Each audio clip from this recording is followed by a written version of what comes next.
rubrique écoutons les pasteurs, bienvenue Matenda, bien évidemment.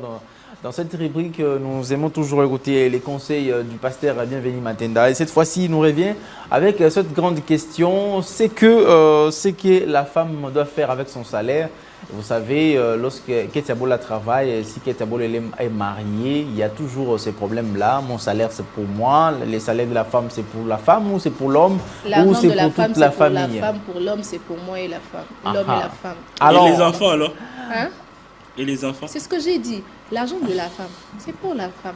Mais l'argent de l'homme, là, c'est pour l'homme, la femme et les enfants. Voilà, maintenant on va écouter les pasteurs Bienvenue Matenda pour donner l'éclaircissement par rapport à ce que Ketiabola vient de dire. On y va. Bonjour. L'argent de la femme appartient-il au mari et à la femme, ou tout simplement cet argent ou salaire appartient-il seulement à la femme? Cette question nous a toujours été posée pour savoir comment la femme peut gérer son salaire. Est-ce que le salaire qu'elle a, ça lui appartient seulement à elle-même, ou bien tout simplement cet argent peut être montré d'abord à son mari et commencer à l'utiliser après? La Bible déclare que les besoins de la femme sont tournés vers l'homme. Et dans la tradition, c'est l'homme qui épouse la femme.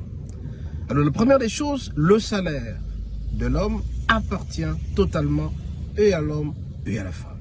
Parce que tous les besoins de la femme sont pris en charge par l'homme. Mais par contre, l'argent qui appartient à la femme peut ou ne pas montrer ça à son mari. Parce que c'est l'homme qui a doté, qui a acheté, entre guillemets, la femme. Elle peut faire de cet argent comme elle veut. Si elle a un amour exagéré à son mari, elle peut montrer. Mais il n'est pas obligé, ou cette femme n'est pas obligée, de montrer cet argent à la femme. Elle peut l'utiliser comme elle entend, parce que c'est son argent. Mais par contre, c'est l'argent de l'homme qui obligatoirement doit être utilisé pour le foyer. Mais la femme peut utiliser son argent pour sa famille, donner à qui elle veut, et son argent, elle peut l'utiliser comme elle entend. Le mari n'a pas le pouvoir ou le droit de réclamer l'argent de la femme. La femme peut faire cet argent comme elle entend. Mais aujourd'hui, malheureusement, comme à un certain moment, la femme travaille et l'homme ne travaille pas, la femme peut aider la famille, mais n'est pas obligée. Vous avez aussi que tu sois directeur général femme, que tu sois ministre femme, tu n'es pas obligé de montrer ton salaire à ton mari. Si c'est par amour tu peux le faire, tant pis. Mais tu n'es pas obligé, la femme n'a pas l'obligation de montrer son salaire, quel que soit son niveau. Directeur, chef de division, ministre, tout ça. Ton argent reste pour toi. Mais si le mari travaille, même s'il est huissier, même s'il a un grade inférieur, c'est son argent que tu vas utiliser dans le foyer. Et donc, j'alerte les hommes, avant de vous marier, vous devez avoir le moyen pour prendre en charge votre femme et les besoins de la femme. Si par contre vous attendez que c'est la femme qui va vous nourrir, ce n'est pas intéressant parce que la Bible déclare que tous les besoins de la femme, quel que soit son rang, sont tournés vers l'homme.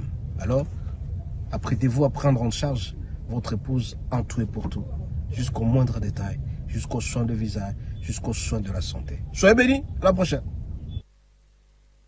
Voilà, vous venez là d'écouter le pasteur Bienvenue Matenda Kibangala, le pasteur de l'église Matenda Ministry. Ils se réunissent chaque dimanche à la salle Chauveuse. D'ailleurs, ce dimanche, il a prêché sur le tombeau est vide. Le tombeau est vide parce que c'était la célébration des Pâques donc, pour le chrétien. Et donc, prenez chaque fois rendez-vous pour écouter le pasteur Bienvenue Matenda. C'est toujours très important car nous sommes édifiés, nous sommes toujours réconfortés et aussi, nous apprenons quelque chose là-dedans de tout ce qu'il nous dit. Ketiabola, je pense que tu peux avoir aussi raison.